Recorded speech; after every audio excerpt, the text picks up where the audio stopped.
ಮೂವಿಯ ಮೊದಲ ಸೀನ್ ಶುರುವಾಗೋದು 1943ರಲ್ಲಿ. ಆ ಸಮಯದಲ್ಲಿ ಮೇವಾ ಹಾಗೂ ಬಾನು ಎಂಬ ಜೋಡಿಗಳ ಮದುವೆ ನಡೆಯುತ್ತಿರುತ್ತೆ. ಇಬ್ಬರು ಕೂಡ ತುಂಬಾ ಖುಷಿಯಿಂದ ಇರ್ತಾರೆ. ಆದರೆ ಆ ಮದುವೆಗೆ ಯಾರೋ ಬರ್ತಾರೆ. ಅವರನ್ನು ನೋಡಿದ ಮೇವಾಗೆ ತುಂಬಾ ಗಾಬರಿಯಾಗುತ್ತೆ. ಆಗ ಸೀನ್ ಚೇಂಜ್ ಆಗುತ್ತೆ. ಈ ಸೀನ್ ಶುರುವಾಗೋದು ಪ್ರೆಸೆಂಟ್ನಲ್ಲಿ. ಆಗ ನಾವು ಸಲೀಂ ಹಾಗೂ ತಾಸ್ಯಾ ಎಂಬ ಜೋಡಿಗಳ ಎಂಗೇಜ್ಮೆಂಟ್ ಅನ್ನು ನೋಡ್ತೀವಿ. ತಾಸ್ಯಾಗೆ ಮೇಕಪ್ ಮಾಡುತ್ತಿರುವ ಅವಳ ಫ್ರೆಂಡ್ ಆದ ಏರಿನ್ ನಮಗೆ ಪರಿಚಯವಾಗ್ತಾಳೆ. ಹಾಗೆಯೇ ಅಲ್ಲಿನ ಫೋಟೋಗ್ರಾಫರ್ ಫೆಬ್ರಿ ಕೂಡ ತಾಸ್ಯಾನ ಫ್ರೆಂಡೇ ಆಗಿರ್ತಾನೆ. ಆಗ ಅಲ್ಲಿಗೆ ಸಲೀಂ ಬಂದು ಅವಳಿಗೆ ಕಿಸ್ ಮಾಡ್ತಾನೆ. ಅದನ್ನು ನೋಡಿದ ಫೆಬ್ರಿಗೆ ಬೇಜಾರಾಗುತ್ತೆ. ಏಕೆಂದರೆ ಈತ ತಾಸ್ಯಾನನ್ನು ಇಷ್ಟಪಡುತ್ತಿರುತ್ತಾನೆ. ಹೀಗೆ ಎಂಗೇಜ್ಮೆಂಟ್ ನಡೆಯುತ್ತೆ. ಸ್ನೇಹಿತರೆ, ಈ ಸಲೀಂ ಒಬ್ಬ ಚೈನೀಸ್ ಆಗಿರ್ತಾನೆ. ಇವನಿಗೆ ತಂದೆ ತಾಯಿ ಇರೋದಿಲ್ಲ. ಇಂಡೋನೇಷ್ಯಾದ ಚಂದ್ರ ಫ್ಯಾಮಿಲಿ ಇವನನ್ನು ಅಡಾಪ್ಟ್ ಮಾಡಿಕೊಂಡು ಸಾಕಿರ್ತಾರೆ. ಆಗ ಅವನು ತನ್ನ ಪೇರೆಂಟ್ಸ್ಗೆ ಥ್ಯಾಂಕ್ ಯು ಹೇಳ್ತಾನೆ. ಹೀಗೆ ಅವರೆಲ್ಲ ಖುಷಿಯಿಂದ ಇರುವಾಗ ತಾಸ್ಯಾಗೆ ಒಬ್ಬಳು ವಿಚಿತ್ರವಾದ ವಯಸ್ಸಾದ ಮಹಿಳೆ ಕಾಣ್ತಾಳೆ. ಕೂಡಲೇ ಆಕೆ ಮಾಯವಾಗ್ತಾಳೆ. ರಾತ್ರಿಯಲ್ಲಿ ತಾಸ್ಯಾಗೆ ಒಂದು ಮನೆ. ಆ ಮನೆಯಲ್ಲಿಯೇ ಹೂವಿನಿಂದ ಮುಚ್ಚಿರುವ ಒಂದು ಶವ. ಆ ಶವದ ಬಾಯಿಯಿಂದ ಒಂದು ಚಿಟ್ಟೆ ಬಂದ ರೀತಿ ತಾಸ್ಯಾಗೆ ಕನಸು ಬೀಳುತ್ತೆ. ಆ ಕನಸಿನ ಬಗ್ಗೆ ಸಲೀಂಗೆ ಹೇಳ್ತಾಳೆ. ಆದರೆ ಅದರ ಬಗ್ಗೆ ಚಿಂತೆ ಮಾಡಬೇಡ ಎಂದು ಸಮಾಧಾನ ಮಾಡ್ತಾನೆ. ನಂತರ ಆತ ಅವಳಿಗೆ ಹೀಗೆ ಹೇಳ್ತಾನೆ, ನನ್ನ ಎಂಗೇಜ್ಮೆಂಟ್ಗೆ ನನ್ನ ಚೈನೀಸ್ ಕುಟುಂಬದ ನನ್ನ ಚಿಕ್ಕಮ್ಮ ಸಿ ಫ್ಯಾಂಗ್ ಬರಬೇಕಿತ್ತು, ಆದರೆ ಅವರು ಬರಲಿಲ್ಲ ಎಂದು ಹೇಳ್ತಾನೆ. ನಂತರ ಆತ ವಾಶ್ರೂಮ್ಗೆ ಹೋಗ್ತಾನೆ. ಈ ಸಮಯದಲ್ಲಿ ಅವನ ಮೂಗಿನಿಂದ ರಕ್ತ ಬರುತ್ತೆ. ಆಗ ಅವನಿಗೆ ಕಾಲ್ ಮಾಡುವ ಕೋಚಂಗ್ ಎಂಬ ವ್ಯಕ್ತಿ ಹೀಗೆ ಹೇಳ್ತಾನೆ, ನಿಮ್ಮ ಚಿಕ್ಕಮ್ಮನಾದ ಸಿ ಫ್ಯಾಂಗ್ ನಿನ್ನೆ ರಾತ್ರಿಯೇ ಸತ್ತು ಹೋದರು. ನೀವು ಆದರೆ ನಿಮ್ಮ ಊರಿಗೆ ಬನ್ನಿ ಎಂದು ಕೂಗ್ತಾನೆ. ಅವನು ಫೋನ್ ಕಟ್ ಮಾಡಿದ ಕೂಡಲೇ ಅವನ ಚಿಕ್ಕಮ್ಮನಾದ ಸಿ ಫ್ಯಾಂಗ್ನಿಂದ ಕಾಲ್ ಬರುತ್ತೆ. ಸತ್ತವರಿಗೆ ಕಾಲ್ ಮಾಡುತ್ತಿದ್ದಾರೆ ಎಂದು ಸಲೀಂಗೆ ತುಂಬಾ ಗಾಬರಿಯಾಗುತ್ತೆ. ರಿಸೀವ್ ಮಾಡಿದಾಗ ಆಕೆ ಹೀಗೆ ಹೇಳ್ತಾಳೆ, ನಿನ್ನ ಎಂಗೇಜ್ಮೆಂಟ್ಗೆ ಬರಲು ನನ್ನಿಂದ ಆಗಲಿಲ್ಲ. ನನ್ನನ್ನು ಕ್ಷಮಿಸು ಸಲೀಂ. ಆದರೆ ನೀನು ನಮ್ಮ ಮನೆಗೆ ಬರಬೇಕು. ನಮ್ಮ ಮನೆಯ ಹಿಂದಿನ ರೂಮ್ನಲ್ಲಿರುವ ಆಲ್ಟರ್ನಲ್ಲಿ, ಅಂದರೆ ಒಂದು ಸಮಾಧಿಯಲ್ಲಿ ಅಗರಬತ್ತಿಯನ್ನು ನೀನೇ ಹಚ್ಚಬೇಕು ಎಂದು ಹೇಳಿ ಕಾಲ್ ಕಟ್ಟಾಗುತ್ತೆ. ಆ ಮಾತನ್ನು ಕೇಳಿದ ಸಲೀಂಗೆ ತುಂಬಾ ಭಯವಾಗುತ್ತೆ. ನಂತರ ತಾಸ್ಯಾ ಬಳಿ ಬರುವ ಸಲೀಂ ಸಿ ಫ್ಯಾಂಗ್ ಸತ್ತಿರುವ ವಿಷಯವನ್ನ ಅವಳಿಗೆ ಹೇಳ್ತಾನೆ. ನಾನು ಅವರ ಮನೆಗೆ ಕೂಡಲೇ ಹೋಗಬೇಕು ಎಂದು ಹೇಳಿದಾಗ ತಾಸ್ಯಾಗೆ ಬೇಜಾರಾಗುತ್ತೆ. ಏಕೆಂದರೆ ಅವರು ಫೋಟೋ ಶೂಟ್ಗಾಗಿ ಹಾಂಗ್ಕಾಂಗ್ಗೆ ಹೋಗುವ ಪ್ಲಾನ್ನಲ್ಲಿರ್ತಾರೆ. ಆದರೆ ಈಗ ಪ್ಲಾನ್ ಕ್ಯಾನ್ಸಲ್ ಆಗುತ್ತೆ. ಆಗ ಸಲೀಂ ಹೇಳ್ತಾನೆ, ನನ್ನ ಕುಟುಂಬದ ಏಕೈಕ ರಕ್ತ ಸಂಬಂಧಿ ಅವರೊಬ್ಬರೇ. ಅವರ ಸಾವು ಈಗ ಆಗಿದೆ. ನಾನಲ್ಲಿಗೆ ಹೋಗೋದು ತುಂಬಾ ಮುಖ್ಯ ಎಂದು ತನ್ನ ಊರಿಗೆ ಹೋಗಲೇಬೇಕೆಂದು ಹೇಳ್ತಾನೆ. ಆಗ ತಾಸ್ಯಾ ಮುಂದೆಯೇ ಅವನ ಮೂಗಿನಲ್ಲಿ ರಕ್ತ ಬರುತ್ತೆ. ಹೀಗೆ ಸಲೀಂ ಆ ಊರಿಗೆ ಹೋಗ್ತಾನೆ. ತನ್ನ ಕುಟುಂಬದ ಮನೆಗೆ ಹೋಗಿ ಆ ಹಿಂದಿನ ರೂಮ್ಗೆ ಹೋಗ್ತಾನೆ. ಅಲ್ಲಿ ಪ್ರೇಯರ್ ಮಾಡಿ ಅಗರಬತ್ತಿಯನ್ನು ಹಚ್ತಾನೆ. ಆಗಲೂ ಅವನ ಮೂಗಿನಲ್ಲಿ ರಕ್ತ ಬರುತ್ತೆ. ನನ್ನ ಹಿಂದೆ ಯಾರೋ ಓಡಾಡುತ್ತಿದ್ದಾರೆ ಎಂದು ಅವನಿಗೆ ಅನ್ನಿಸುತ್ತೆ. ಇತ್ತ ತಾಸ್ಯಾಗೆ ಪುನಃ ಮನೆ ಕಾಣುತ್ತೆ. ಆ ಮನೆಯಲ್ಲಿ ಸಲೀಂನ ಶವ ಕಂಡಂತೆ ಕನಸು ಬೀಳುತ್ತೆ. ಅದರಿಂದ ತುಂಬಾ ಗಾಬರಿಯಾಗಿ ಅವನಿಗೆ ಕಾಲ್ ಮಾಡ್ತಾಳೆ. ಆದರೆ ಕಾಲ್ ಕನೆಕ್ಟ್ ಆಗೋದಿಲ್ಲ. ಸಲೀಂ ಎಲ್ಲಿಗೆ ಹೋಗಿದ್ದಾನೆ ಎಂದು ಅವಳಿಗೆ ಗೊತ್ತಿದ್ದ ಕಾರಣ ಕೂಡಲೇ ಬ್ಯಾಕ್ ಪ್ಯಾಕ್ ಮಾಡಿಕೊಂಡು ಆ ಊರಿಗೆ ಹೋಗ್ತಾಳೆ. ಆ ಮನೆಯನ್ನು ಕೂಡ ತಲುಪ್ತಾಳೆ. ಅಲ್ಲಿ ಹೋದಾಗ ಅವಳಿಗೆ ಗೊತ್ತಾಗುತ್ತೆ, ನಾನು ಕನಸಿನಲ್ಲಿ ಕಂಡಿದ್ದು ಇದೇ ಮನೆಯನ್ನು ಎಂದು. ಎಷ್ಟೇ ಹುಡುಕಿದರೂ ಅವಳಿಗೆ ಸಲೀಂ ಸಿಗಲ್ಲ. ಸಲೀಂನ ಕುಟುಂಬದ ಸತ್ತ ವ್ಯಕ್ತಿಗಳಿಗೆ ಪೂಜೆ ಆಗಿರೋದು ಅವಳಿಗೆ ಕಾಣುತ್ತೆ. ಅಲ್ಲಿರುವ ಸಲೀಂನ ಚಿಕ್ಕಮ್ಮನಾದ ಸಿ ಫ್ಯಾಂಗ್ನ ಫೋಟೋ ನೋಡಿ ಗಾಬರಿಯಾಗ್ತಾಳೆ. ಸ್ನೇಹಿತರೆ, ಆಕೆಯನ್ನೇ ತಾಸ್ಯಾ ಎಂಗೇಜ್ಮೆಂಟ್ ದಿನದಲ್ಲಿ ಕಂಡಿದ್ದು. ಹೀಗೆ ಅವನನ್ನು ಹುಡುಕುತ್ತಾ ಮತ್ತೊಂದು ಜಾಗಕ್ಕೆ ಬರ್ತಾಳೆ. ಅಲ್ಲಿ ಸಲೀಂ ಅವಳಿಗೆ ಸಿಗ್ತಾನೆ. ಆಗ ಅವಳು ಅವನನ್ನು ತಬ್ಬಿಕೊಳ್ತಾಳೆ. ಆಗ ತಾಸ್ಯಾ, ನನ್ನ ಕನಸಿನಲ್ಲಿ ಬರುತ್ತಿದ್ದು ಇದೇ ಮನೆ. ಇಲ್ಲಿದ್ದ ಶವ ಪೆಟ್ಟಿಗೆಯಲ್ಲಿ ನಿನ್ನನ್ನು ನಾನು ಕಂಡೆ ಎಂದು ಹೇಳ್ತಾಳೆ. ಆಗ ಸಲೀಂ ಹೇಳ್ತಾನೆ, ತಾಸ್ಯಾ, ಈ ಜಾಗದಲ್ಲಿ ನನ್ನ ಪೂರ್ವಜರ ಸಮಾಧಿಗಳಿವೆ. ಅವುಗಳಿಗೆ ನಾನೇ ಪೂಜೆ ಮಾಡಬೇಕು. ಕೆಲ ದಿನದಿಂದ ಪೂಜೆ ನಡೆಯದ ಕಾರಣ ಈ ರೀತಿ ಕನಸು ನಿನಗೆ ಬಿದ್ದಿದೆ ಅಷ್ಟೇ ಎಂದು ಅವಳಿಗೆ ಸಮಾಧಾನ ಮಾಡ್ತಾನೆ. ಆಗ ನಮಗೆ ಆ ಮನೆಯ ಹಿಂದಿನ ರೂಮ್ನಲ್ಲಿರುವ ಬ್ರೈಡ್ ಬಟ್ಟೆಯನ್ನು ಹಾಕಿಕೊಂಡಿರುವ ಒಂದು ಗೋಸ್ಟ್ ಕಾಣುತ್ತೆ. ನೆಕ್ಸ್ಟ್ ಡೇ ಅವರಿಬ್ಬರೂ ಸೇರಿ ಅವರ ಪೂರ್ವಜರಿಗೆ ಪೂಜೆ ಸಲ್ಲಿಸ್ತಾರೆ. ಈ ಸಮಯದಲ್ಲಿ ಅವರ ಹಿಂದೆಯೇ ಇರುವ ಆ ಗೋಸ್ಟ್ ನಮಗೆ ಪುನಃ ಕಾಣುತ್ತೆ. ಆಗ ಆ ಮನೆಗೆ ತಾಸ್ಯಾನ ಫ್ರೆಂಡ್ ಆದ ಏರಿನ್, ಫೆಬ್ರಿ ಹಾಗೂ ಆರ್ಜಾ ಬರ್ತಾರೆ. ಅವರನ್ನು ನೋಡಿದ ತಾಸ್ಯಾಗೆ ತುಂಬಾ ಖುಷಿಯಾಗುತ್ತೆ. ಅದೇ ಸಮಯದಲ್ಲಿ ಅಲ್ಲಿಗೆ ಕೆಲವು ಪೂಜೆ ಐಟಮ್ಗಳನ್ನ ತೆಗೆದುಕೊಂಡು ಕೋಚಂಗ್ ಬರ್ತಾನೆ.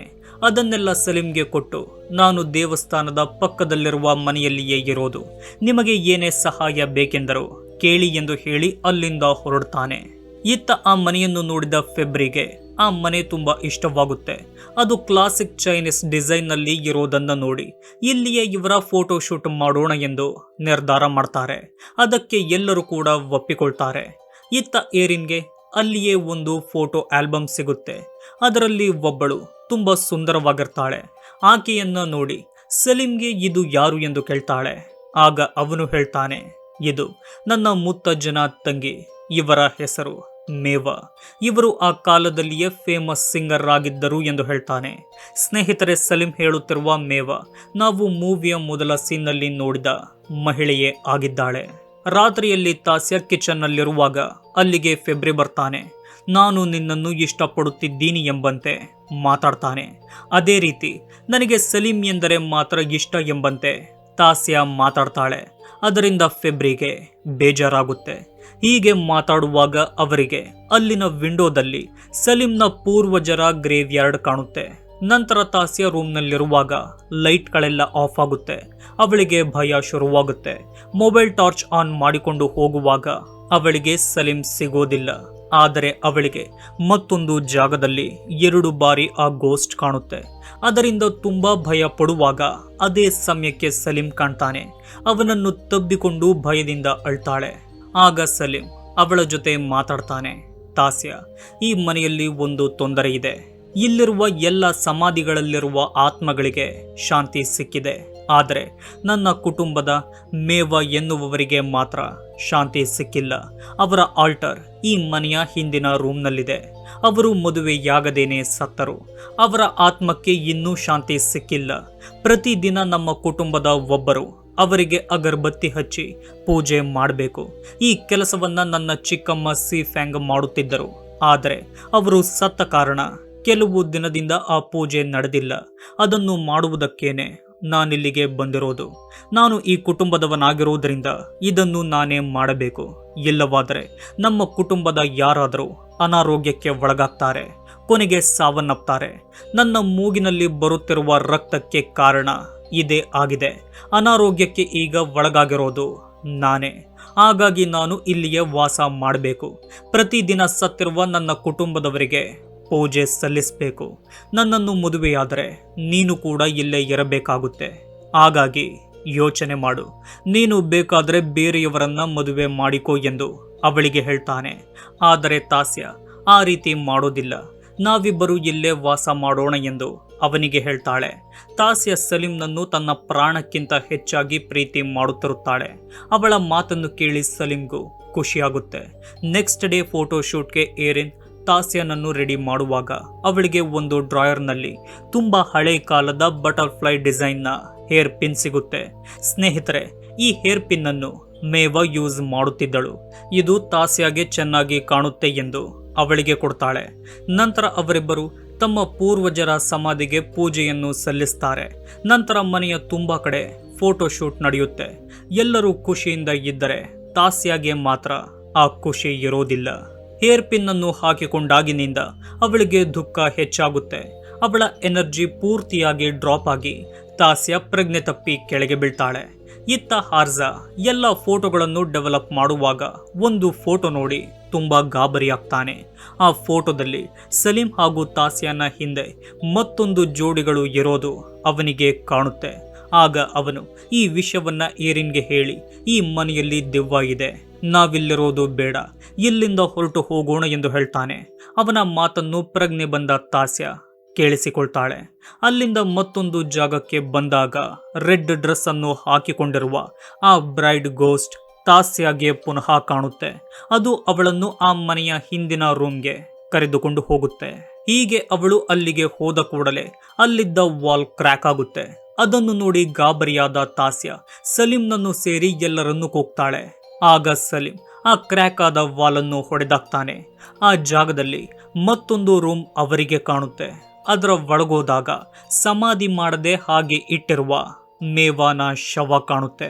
ಅದರ ಕೈನಲ್ಲಿ ಒಂದು ಬಾಕ್ಸ್ ಇರುತ್ತೆ.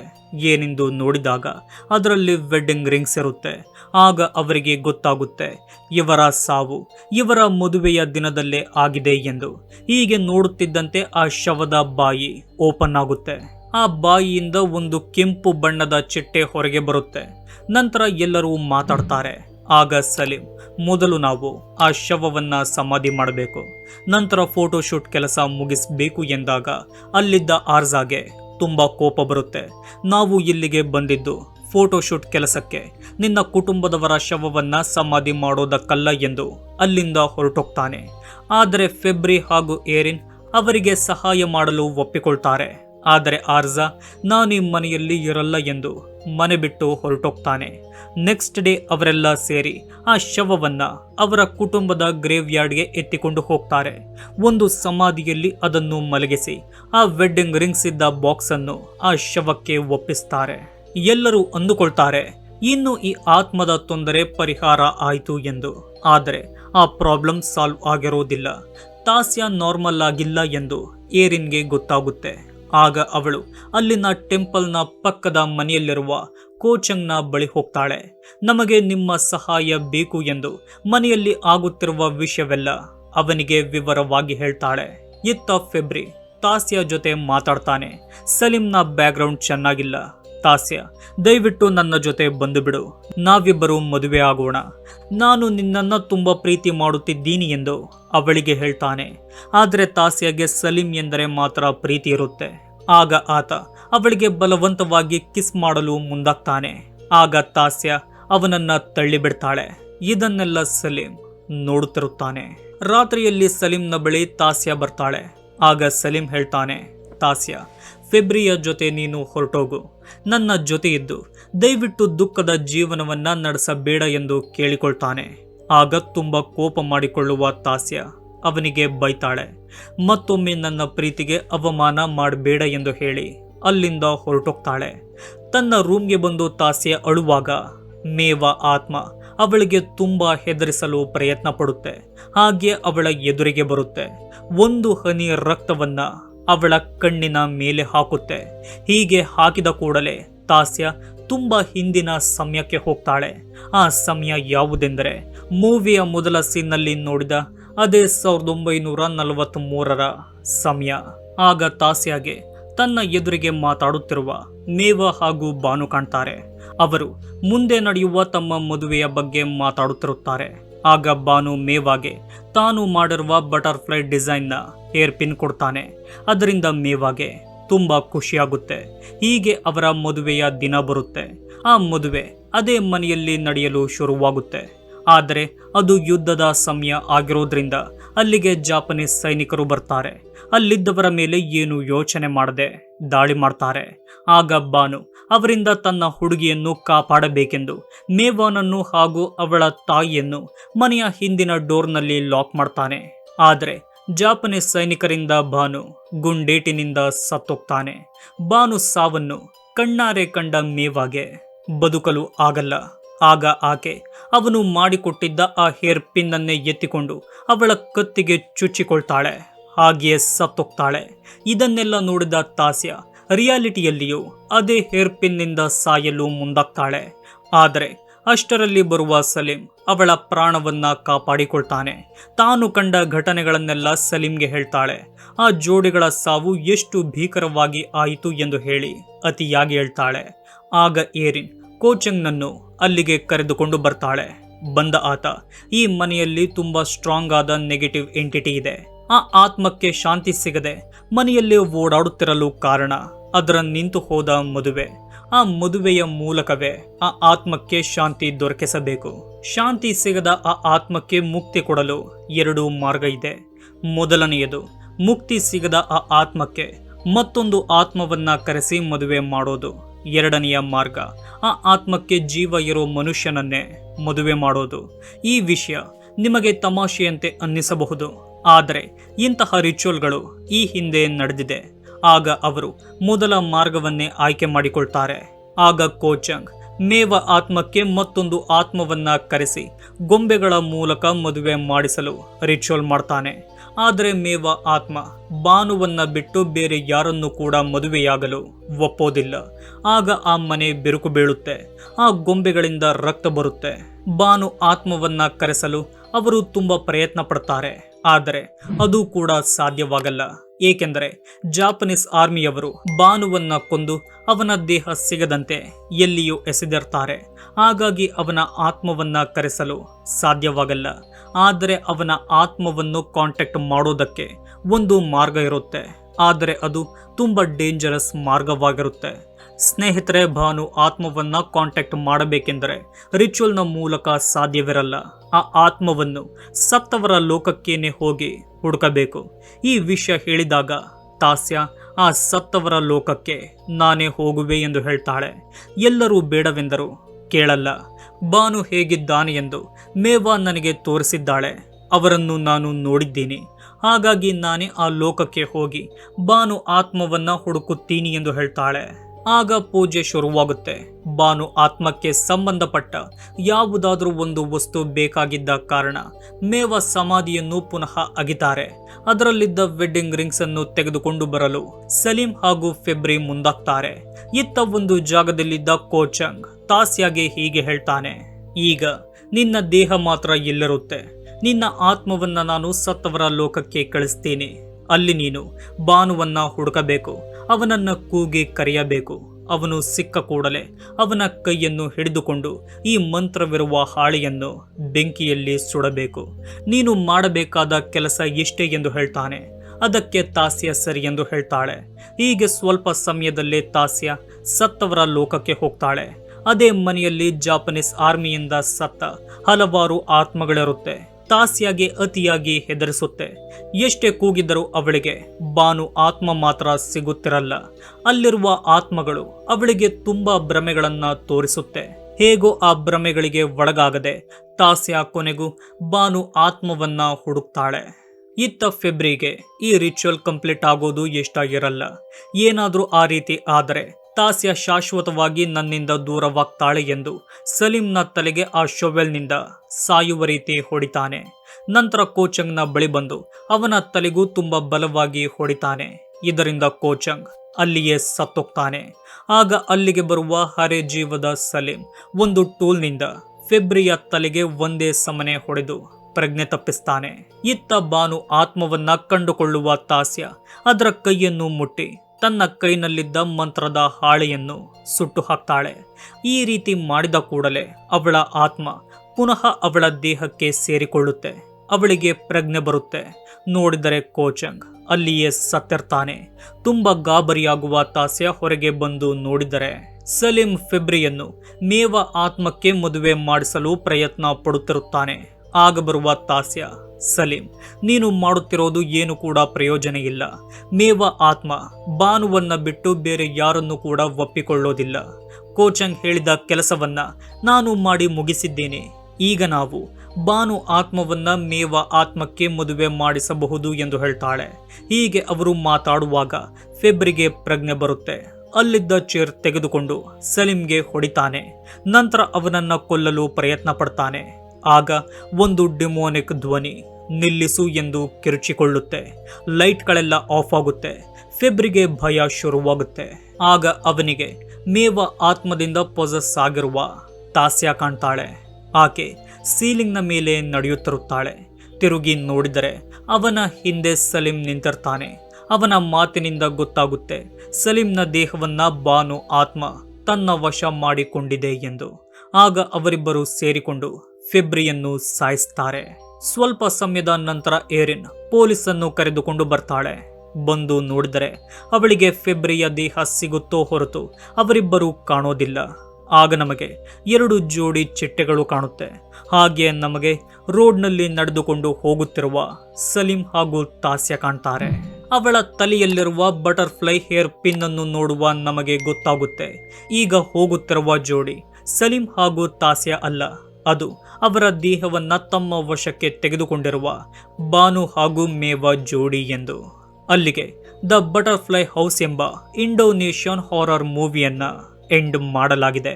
ಸ್ನೇಹಿತರೆ, ಕೊನೆಯಲ್ಲಿ ಬರುವ ಚಿಟ್ಟೆಗಳು ಯಾವ ಜೋಡಿ ಆಗಿರಬಹುದು ಎಂದರೆ ಅದು ಸಲೀಂ ಹಾಗೂ ತಾಸ್ಯಾದ ಆತ್ಮದ ಜೋಡಿ ಆಗಿದ್ದರೂ ಆಗಿರಬಹುದು. ನಿಮ್ಮ ಅಭಿಪ್ರಾಯ ಏನಾಗಿರಬಹುದು ಅದನ್ನು ಕಮೆಂಟ್ ಮಾಡಿ ತಿಳಿಸಿ. ಆ ಕಮೆಂಟ್ಗಳನ್ನು ನೋಡಲು ನಾನು ಕಾಯುತ್ತಲಿರ್ತೀನಿ. ಸ್ನೇಹಿತರೆ, ಈ ನನ್ನ ಎಕ್ಸ್ಪ್ಲೇನ್ ನಿಮಗೆ ಇಷ್ಟವಾಗಿದೆ ಎಂದುಕೊಳ್ತೀನಿ. ಇಷ್ಟವಾಗಿದ್ದರೆ ಈ ವಿಡಿಯೋಗೆ ಲೈಕ್ ಮಾಡಿ, ಶೇರ್ ಮಾಡಿ. ಇದೇ ರೀತಿಯ ವಿಡಿಯೋಗಳಿಗಾಗಿ ನಮ್ಮ ಚಾನಲನ್ನು ತಪ್ಪದೇ ಸಬ್ಸ್ಕ್ರೈಬ್ ಮಾಡಿಕೊಳ್ಳಿ. ವಿಡಿಯೋ ನೋಡಿದ್ದಕ್ಕೆ ಧನ್ಯವಾದಗಳು.